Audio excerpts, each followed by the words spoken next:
காட்டில் கண்ணு மூணு தெரியாமல் ஓடிட்டுருக்க ஒருத்தர் ஒரு பழக்கத்தடிக்கு கீழே வராரு. செக் பண்ணி பார்த்தா அவர் காலில் அடிபட்டிருக்கு. ஹெல்ப் கிடைக்குமான்னு கத்துறாரு, யாருமே வர மாட்டாங்க. பக்கத்தில் இருக்க வாக்கி டாக்கி எடுத்து பேச ஆரம்பிக்கிறார். பக்கத்தில் ஒரு கான்ஸ்டபிள் கிட்ட கனெக்ட் ஆகுது.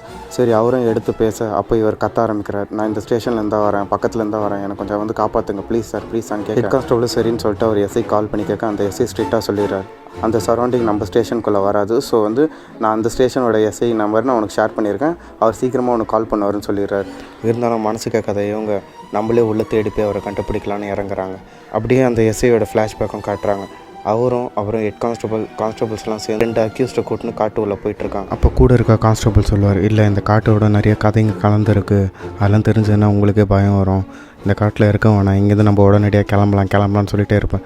அப்போ அந்த எஸ்ஐயும் சிரிச்சுக்கிட்டு சரி சொல்லு, அப்படி என்ன தான் கதை இருக்குன்னு நானும் கேட்கணுன்னு ஆசைப்பட்றேன்னு இவரும் பயந்துக்கிட்டு அந்த கதையை சொல்ல ஆரம்பிப்பார். என்னென்னா, ரொம்ப நாளைக்கு முன்னாடி நம்ம இருக்கிற இந்த இடத்துல ஒரு கோவில் இருந்திருக்கு. அந்த கோவிலில் நிறைய பக்தர்கள் வந்திருக்காங்க.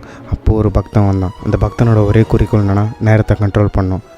அதுக்காக அவன் எடுக்காத முயற்சி இல்லை, எடுக்காத பயிற்சி இல்லை. எல்லா முயற்சியும் வேஸ்ட் ஆனதை உணர்ந்த அவன் தன்னோட கையார்த்து அந்த காட்டிலேயே இறந்து போனான். அப்பத்துலேருந்து ஒரே சட்டம் தான், இந்த இடத்துல ரத்தமும் படக்கூடாது, ரொம்ப சத்தமும் இருக்கக்கூடாதுன்னு தான். அதை நக்கலாக சிரிச்சுக்கிட்டு சிகரெட் அடிச்சுட்டு கேட்டு அங்கே இருக்கிற 2 அக்யூஸ்டையும் நெத்தி போட்டில் சொல்கிறாரு. சுட்ட கையோடைய அப்படியே இவங்கிட்ட வந்து சிரிச்சுக்கிட்டு, இப்போ சத்தமும் வந்துருச்சு ரத்தமும் வந்துருச்சு, என்ன தான் நடக்குதுன்னு பார்க்கலாம் வா அப்படின்னு சொல்கிறாரு. அப்போ சுற்றி பார்த்தா காடே இருளாகுது. எல்லா சத்தமும் அப்படியே குறைய ஆரம்பிக்குது. அவங்க காதுக்கு மட்டும் சில சத்தங்கள் கேட்க ஆரம்பிக்குது. அது என்ன சத்தம்னா, இதுக்கு முன்னாடி இறந்தவங்களோட சத்தம்.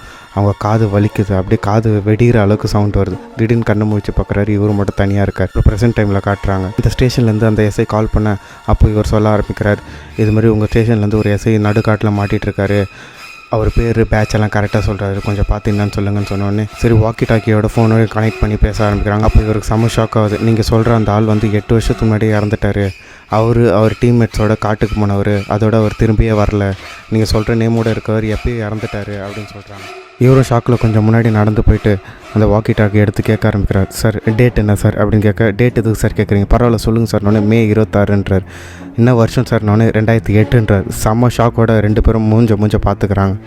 அங்கே ஒரு எலும்பு கூட இருக்குது. அப்படியே ஒரு ஷார்ட் இந்த சைடு காட்டுறாங்க, இவர் கையிலேருந்து ரத்தம் வருது. என்னன்னு உங்களுக்கே தெரிஞ்சிருக்கும். திருப்பி இருள் ஆக ஆரம்பிக்குது. எல்லா அலறலோட சவுண்டும் இவங்க காதில் கேட்க ஆரம்பிக்குது. படம் அங்கே முடியுதுங்க. திருப்பி அடுத்த ஷார்ட் ஃபில்மோட வரேன். பாய்.